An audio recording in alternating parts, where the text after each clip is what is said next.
In business tonight, the Barbados Chamber of Commerce and Industry says some of the plans revealed in Finance Minister Chris Sinclair's ministerial statement were expected by the business community. Ryan Broom has more on the BCCI's response. Regarding tax reform, the Chamber says it expected and predicted that some of the tax measures introduced as temporary measures in August 2013 would be extended.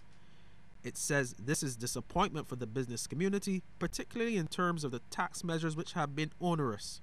However, the Chamber welcomes and supports the proposed amnesty on penalties and interest on outstanding taxes.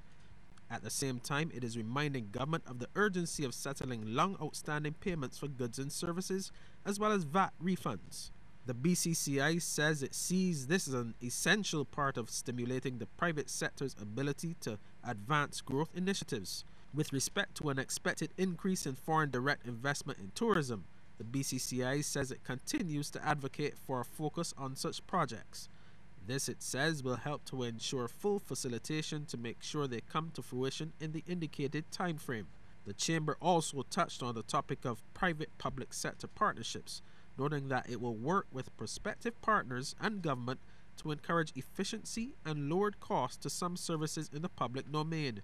Meanwhile, the BCCI says it was especially encouraged by the minister's indication that fiscal responsibility laws will be introduced to increase the level of prudence in public financing and to strengthen transparency. The Chamber says it awaits further details and clarity on what it believes are critically required fiscal rules for the Barbadian economy.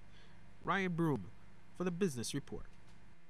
Evidence of Barbados' continued reputation as a high-end tourist destination is being borne out by an increased number of upper-class bookings into the island heading into next year.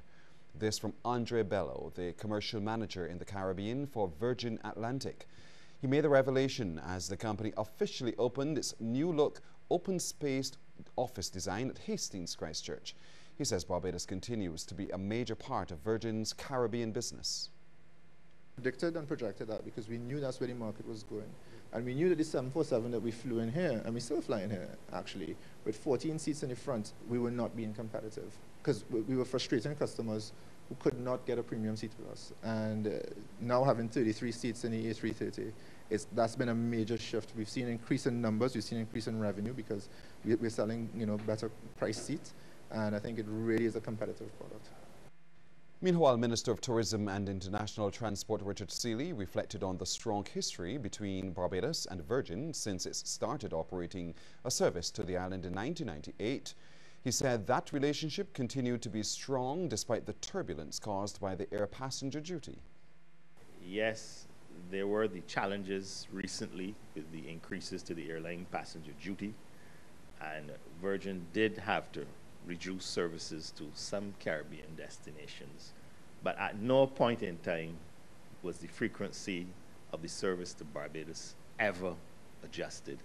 And I can say it is one of the few, if not the only airline partner that through all of the challenges that we were having since 2008, Virgin stood by us with the services out of London, Gatwick and Manchester.